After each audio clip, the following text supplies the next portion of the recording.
turi mu mwaka mushasha ndashaka usabira umugisha musengere uvuga ati ebana umugisha kuri je bro turahumiriza yego tamuvuga ibyo nakugiye hamada okay sawa let's go Mana mwijuru turakweretse uyu munsi turi imbere yawe turabanyavyaha ariko twishije bugufi turigaya kuko twama dukora amakosa atandukanye ariko twakwegereje uyu munsi hari benshi bapfuye ariko twe twashari bazima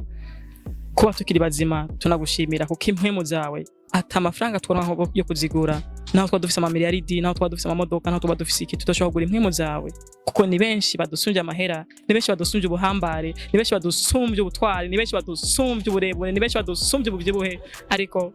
batigeze baronka amahera kugura impwemu kandi bafise byose ndagushimiye Mana mwijuru ko umunsi turi bazima udufashe tugimanye kumara n'indi minsi myinshi n'imyaka myinshi uhezegera igihugu cacu umupresident wacu guverinoma yacu umuziki wacu uzukoze Mana mwijuru amen amen bro take 5 kwanza bro niye mpamvu yatumye ufata umwanzuro wo kurimba gospel kurimba gospel novuga yuko numva ndavyumvamo numva je simvuze ngo ngiye kurimba gospel gusa ngo papa nje ndahivye no numva shaka kurimba Imana gusa numva ikintu kimvuye mu ndirimba Imana ndavyifuza ba cyangwa ubucufa man ati Imana na kubera abantu benshi nk'abasari iyo bagiye gukizwa guco uzavuga bacavuga yuko ari karagira Jesse navuze ko nakigije ahubwo numva gusa uririmbira Imana numva nyine hari ikintu kimbakiye muri numva amajambo menshi yo kubwira Imana abisiguriye ko ufise n'imirongo mikeya ya gospel uhoraho niwe muco wanje nagakiza kanje mbega notinya nde uhoraho niwe muco wanje nagakiza kanje mbega notinya nde amen mbega notinya Berkis man usene uhoraho ariwe mungire wanje nagakiza kanje notinya ati wotinya ati nta numwe Chris Brown yo hanga je uhoraho aba haters bose ati no one Michael Jackson yo bodyguard wozana je visi uhoraho ati ni wahehema abambarize bro kani no miretu sasa brother mbega indirimbo yo guhimbaza Imana kuri Berkis izoba ije gusigura iki bro ni juste bro nakubwiye ni juste hari abantu benshi bambona muri image imeze ukuntu nanje image afise nje ndayi bakubona muri ya clip n'ivyana byinshi nyene bagacoma bampiga look nanje nshaka kwereka ko iyo look isiyo ndiko kandi kinacho jese nshaka kubikora kubera umuntu nshaka kubikora kugira ngira ico nshaka Imana ndafise ibintu nshaka kubwira Imana sivyo numva ari ico kandi si kuvanga ngo ngiye kuba umupasiteri ngo numva gusa nshaka kuyegereza Imana tu nta so Imana ni kado nshaka gutanga ku bantu sindirimbo ya business that's why nashaka kuvuga ngo ibintu byinshi ngo plan ibintu byinshi abantu kugira ngo muje mu mamudu atandukanye n'indirimbo y'Imana naho yogomeka nka views ubusa ubuzeyo views nta kibazo muga ndazi ku Imana azora amamiliyaridi y'ama views mu mutima w'Imana take 5 brother sasa Berkis iyo ndirimbo bizoshika uza kuririmba mu rusenge muri eglise go binze bishika nkagera muri eglise no iririmba ko indirimbo y'Imana iba yera ahantu hose hera ahantu hose twaherukana kera big brother ndabona yuko everyday wa mana amaswaga manege brother kwe kutigera uhomba man Imana tu man abadi bajama muherukano no munsi bameze uko wasubiye gasanga bakubishwe gacagurisha imodoka Berkis kwe gatigera ahomba man Imana tu nasanzwe ko Imana yo byose uburozi bro uburozi ni uburozi idawa bayita idawa mu kiro ico ni kirundi bro idawa umurozi wanje wa mbere ni Imana wa kabiri musozi wa heha Yesu Kristo wa gatatu Yesu Kristo Bible ndagenda zigiye kwanza waravuze ngo uburozi bwa mbere bwiwe ni Imana uburozi bwa kabiri bwiwe Yesu Kristo uburozi bwa gatatu Bible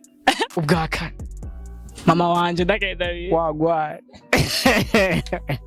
Mbere basi ndakubaza ikintu kimwe jenge muri gospel sivyo Fizo nabagumya ari Fizo agumya aririmbira abakobwa agumya aririmbira ibintu vyiwe shushu ndagukunda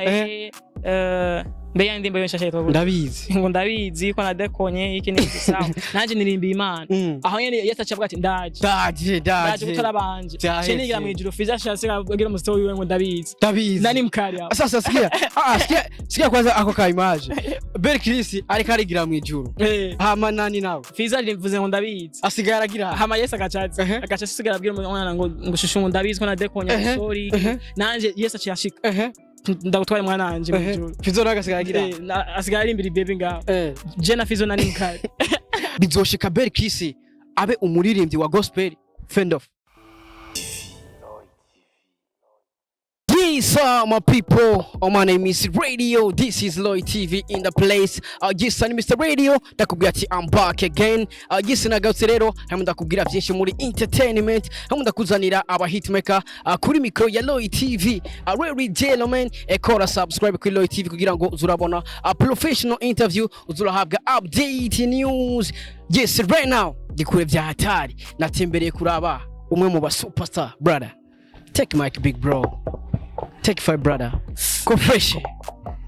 Yes, sir. Kiri gute msazi. What's up, my people, to boy BRCH, Esper Chris Fest, Rapper, Zigo, F, Belezi, F, Chitin Boy, Fest, Dantemo, Fest, Gang, Fest, Salon, okay?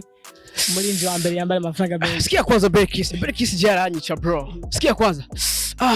It's your boy,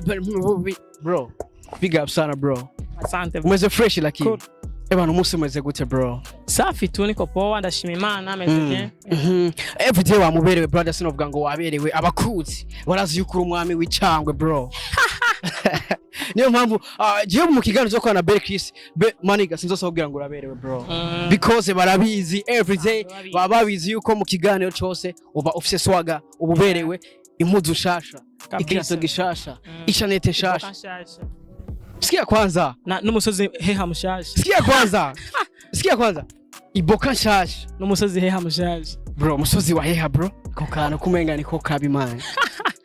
okay sadaki umusozi wa heha. Sasa cameraman, umusozi wa heha urawuziga, bro?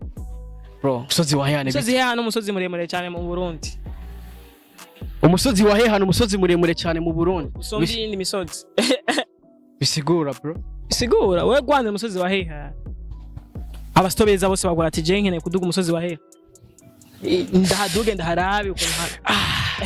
wagwara brother, ndamukiza kunzi wa Loy TV bas big bro. One love ndabakunda cyane. Aturakunda bya hatari brother. Sasa bro, abakunzi bavuga ati bana je nambariye amafaranga menshi bya hatari. Today komo navyarenze bro, wambariye fresh tu ni nza kartene zo mu Kinindo nyene. Ubona wambariye ngahe bro? Kartene mu Kinindo.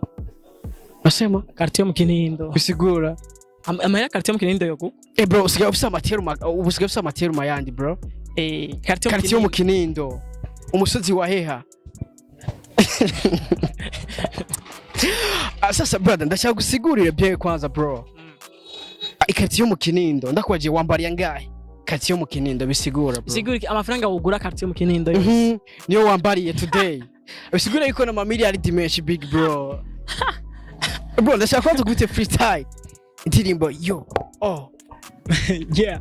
Malova miss you fata taxi malova ludenda kubita saxi nyaruka ndaguhumu do tebuka wite yumopo do zijipo simbira ko nkwicara muri po bahiga sopo baba exe badakubita jipo ndakubita ndacumita ndakubita ukiruhutsa ukasaba yuko no guma nguhu kandi ubizi yuko ntigera ndu icu n'umusozi he nubichaka nda kumusozi hera jam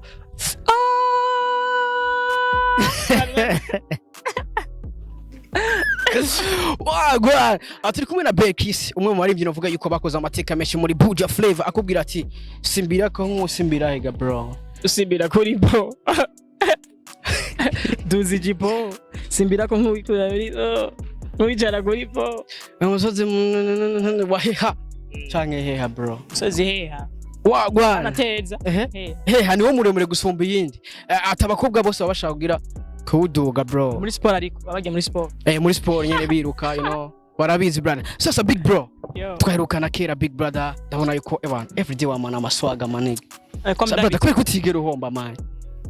Imana tu man abadi bajama muherukano no munsi bameze uko ebana wasubiye ugasanga bakubiswe gacagurisha imodoka Sabira kiswe gatigera homba man Imana tu nasanzwe ko Imana yo byose uburozi bro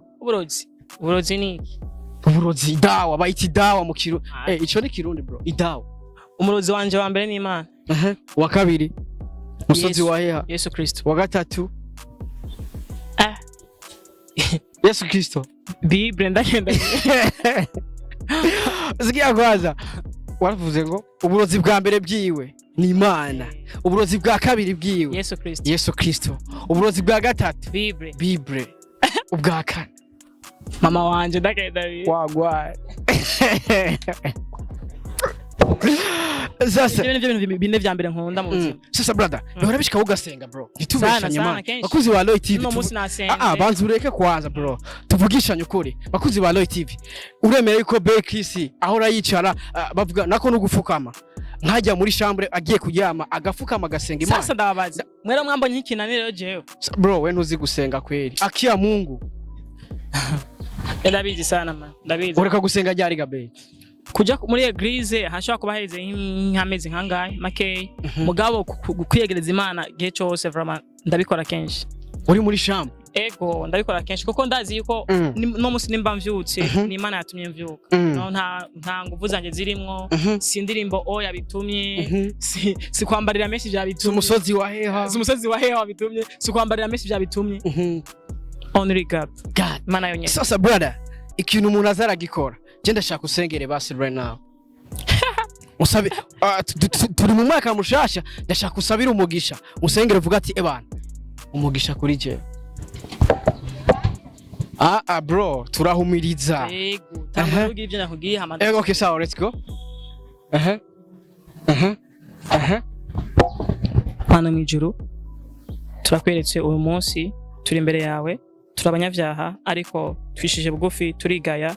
kuko twamadukora amakosa atandukanye ariko twakwegereje uyu munsi hari benshi bapfuye ariko twe twashari bazima kuba tukiri bazima tunagushimira kuko impwemu zawe ata amafaranga twonka yo kuzigura naho twadufise ama miliyaridi naho twadufise amamodoka naho twadufise iki tudashobora kugura impwemu zawe kuko ni benshi badusunje amahera ni benshi badusunje ubuhambare ni benshi badusumbye ubutwari ni benshi badusumbye uburebure ni benshi badusumbye ubuvyibuhe ariko batigeze baronka amahera kugura impwemu kandi bafise byose Tagushimiye Imana mwijuru ko umunsi turi bazima udufashe tugiye no kumara n'indi minsi myinshi n'imyaka myinshi uheze igihugu cyacu umupresident wacu guverinoma yacu umuziki wacu uzukoze Imana mwijuru amen bro take 5 kwanza bro yes bakuzi ba Loy TV bro take 5 kwanza kaza ngongeye mwijuru ngo Imana yambone ngo Imana yanyi subiramo ukazawumva ngongeye mwijuru ngo Imana yaramwibi ngo yaratishije ndibaza mwavyumvise bro randusha no gusenga man je nuko nyene bakuzi ba Loy TV akia Mungu ndatangaye beri senzi kuzi gusenga kumbe birashika ugasenga man Fla gospel zige kubica ndakenda bindi man niturahagera bro mugabo ndibaza wumvise kungene yasenze ndibaza yuko nawe nyene ndazi ko rakino kiganiro ndazi ko vyagutangaje beri Chris cyo senze kunasenga bro je ndasenga sana bro senga no kuri je ndatahura bro ndatahura yuko tuzopfa tukabisiga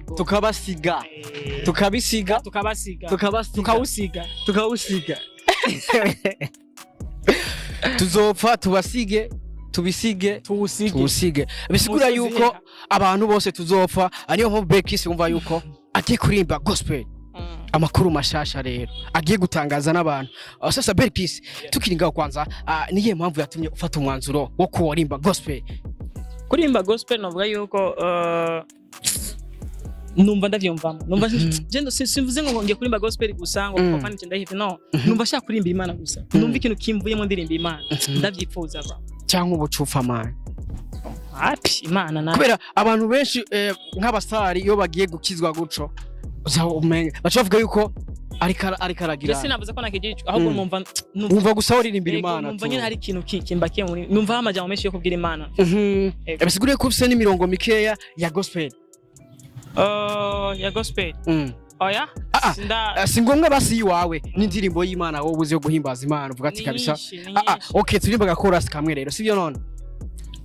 kugira tujye mu muhembo kugira bavyumve yuko Berkis vuba cyane aduha indirimbo yo guhimbaza Imana.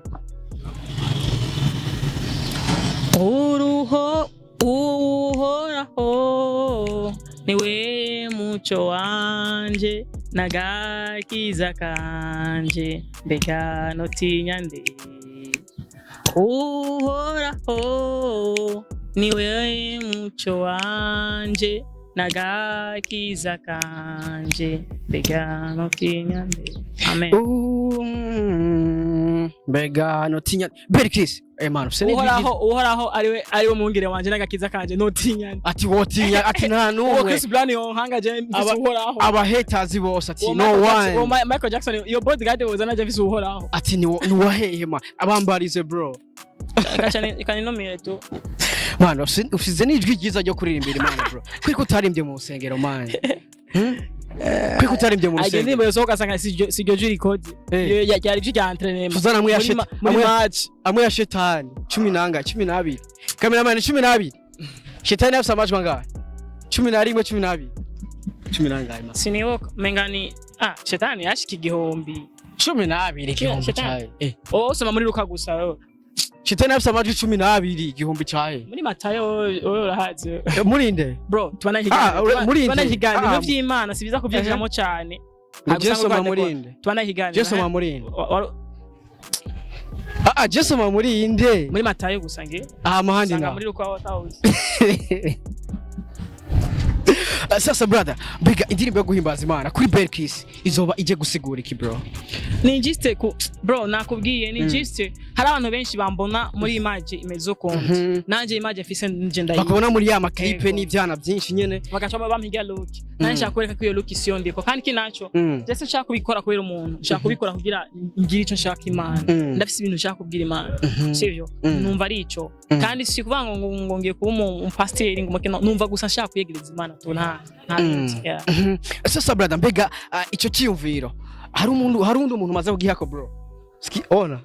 bro umuntu yamana ubwoba ngo ashaka guhimbaza Imana bro ega uhindukira uvuga ati Yesu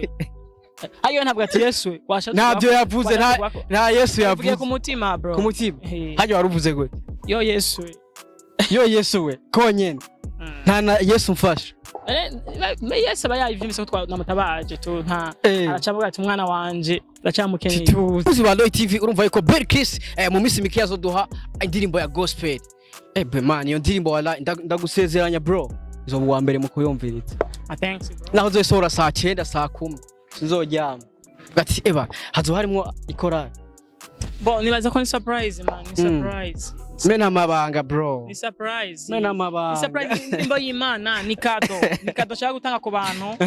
si indirimbo ya business that's why nashaka kuvuga ngo ibintu byinshi ngo plan ibintu byinshi abantu kugira ngo muje mu mamudu atandukanye n'indirimbo y'Imana naho yogomeka nka views ubusa ubuzeyo views nta kibazo muga ndazi ku Imana yonyene azora amamiliyoni y'ama views mu mutima w'Imana take 5 brother sasa Berkis iyo ndirimbo bizoshika uze kuririmba mu rusengero muri eglise go binze bishika nkagera muri eglise no iririmba ko indirimbo y'Imana iba yera ahantu hose hera ahantu hose haraka mwese cyo kwirimbira ahantu hirabura ahantu hirabura bacha bayicafuza muri boîte abantu babirabura ntavyo navuze abantu babirabura canka ahantu ivyo bintu babihari vyirabura cyo bicafuza nashaka kuririmba iyo ndirimbo ya gospel canke iyo ndirimbo ya gospel iri kugituma hera kandi hirabura aha mbama namanje kubisengera kugira abantu vyirabura ntibize kwica ca kintu canje cera ari kuntu ibintu vyera kintu cera cyama gisumvya ingufu vyirabura bisaba rero ko usengera gya vyirabura kugira vyigizeyo zani cera gice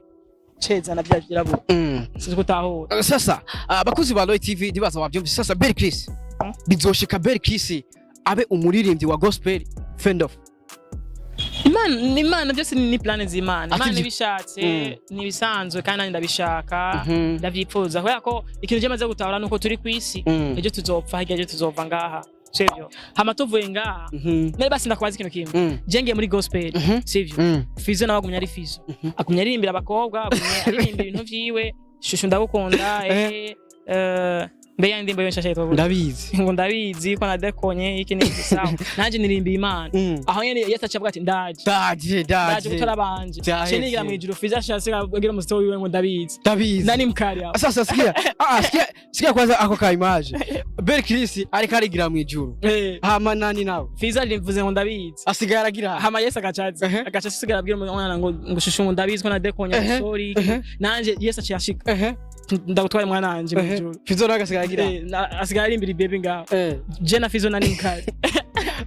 uwo bagiye mu ijuru man uwo bagiye mu ijuru ubukaze man telefone kuri ya nimero gasanga ni pasa yasigaye ngaho kuyizi acha babwira ngo rezone le nimero bro ashaka kwezi kiganye sasa ariko rero brother Bel Chris ni umuntu uvuga yuko atarakunze kuboneka muri street ahantu kwibarabara hanabonwa n'abantu benshi sasa mbega uno munsi byagenze gute kugira tugusanga ahantu nka brother ahantu kuri street nanje mu bintu byo kuraba Rolex nga hari Rolex nga zikaze kweli zumo type yitwa soma nga Moleno fast food Moleno fast food abisigura niyo mpamvu Bel Chris uno munsi ari kuri street ego sasa brother uwo muntu waravuze ahubwo nayo byo nagire mvuge brother uwo muntu atinye Bel Chris asohoka kaza kuri street right now Rolex za bien man Rolex za fresh za bien sirimo ibintu byinshi Rolex na watch ni sa yakana cheka ujambo okay bro ajikoroka naje nkoroka twavuye mu ijuru Bel Chris mukurangiza ndashaka ugira ikintu by'abakunzi ba Roy TV ugira ikintu by'abakunzi bawe muri sange bitegurire gospel bo basenge cyane basengere cyane basengere umuziki w'Uburundi cyane basengere aba promoters cyane basengere abarimvyi cyane basengere ikintu cyose barako ikintu cyose naho ugira iki atamana cyose no bose ico je n'abana babwira ati basengere umuziki w'Uburundi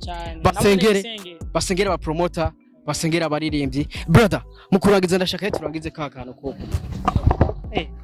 cyaza yuko ni bon ikintu cyose cy'Imana ni fresh